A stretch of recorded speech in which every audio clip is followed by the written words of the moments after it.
Let us now look at another Angakaryam which applies specifically when the Nishtha Pratyaya follows a Angam, an Angam which ends in the affix ni. So this is a specific sutram in the case where the Nishtha Pratyaya is following a Angam which ends in the affix ni. So it's actually a very important sutram because anytime we have a Nishtha Pratyaya kta or ktavatu which follows a Angam ending in the ni affix, then this sutram has to be applied. Look at the number of the sutram, it is 6452. Now we know 6451 very well, which is nera niti, nera niti, nera niti, nera niti.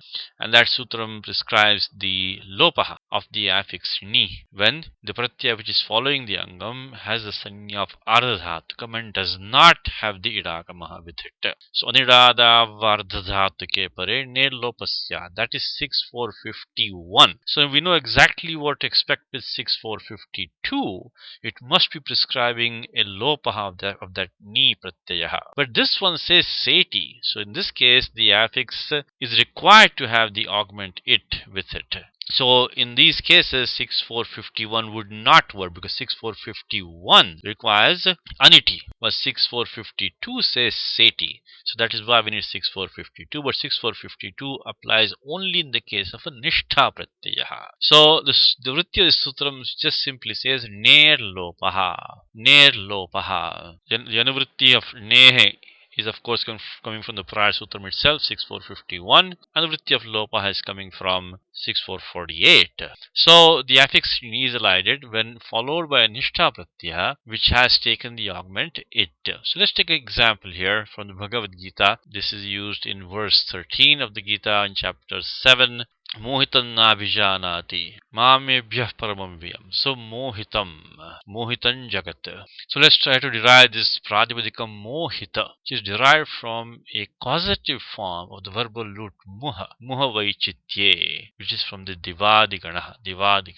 So since this is a causative form, so mohita means caused to be deluded, the world which has been caused to be deluded. So first we take this dhatu muh, add the pratyaya nich by hetumaticha 3126 because this is a causative form, and remove the letters nakara sit sanya by chutu, then chakara sit sanya by halantyam tasya lopaha, and then we get mohi by doing the gunadesha by puganta lagupatasya cha. So we get the form mohi after applying puganta lagupatasya cha, doing the gunadesha in place of the ukaraha. Now mohi gets the dhatu sanya by sanadyanta dhatavaha. All this is very familiar to us. Now we add this affix kta by 32102 nishtha, and in this case used in the passive by tayoreva kritya ktak kalarthaha 3470. So we get mohi plus kta because mohi has a dhatu sanya vasanadyanta dhatavaha. So we can add the affix kta to this causative form of this verbal root, and let's remove the letter kakara sit sanya by lashakvatadite tasya lopaha, and we get mohita.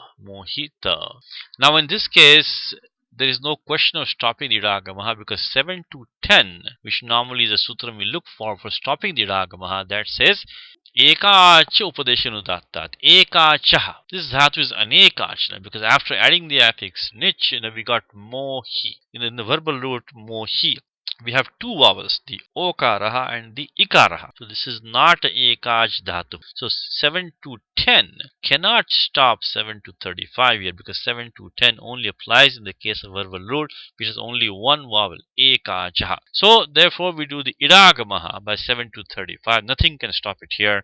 Ardhatukasya valadehe adyantau takitau. So you get mohi it.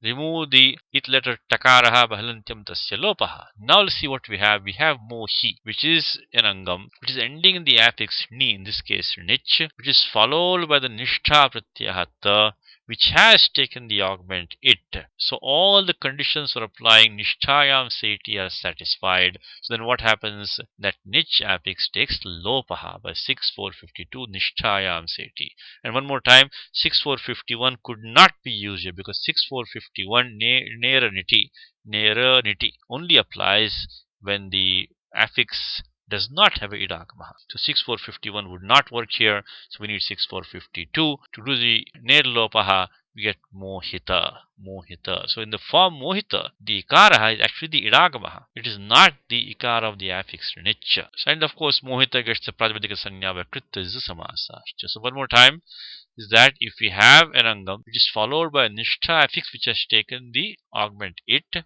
and the angam ends in the affix ni, then that affix ni takes lopaha.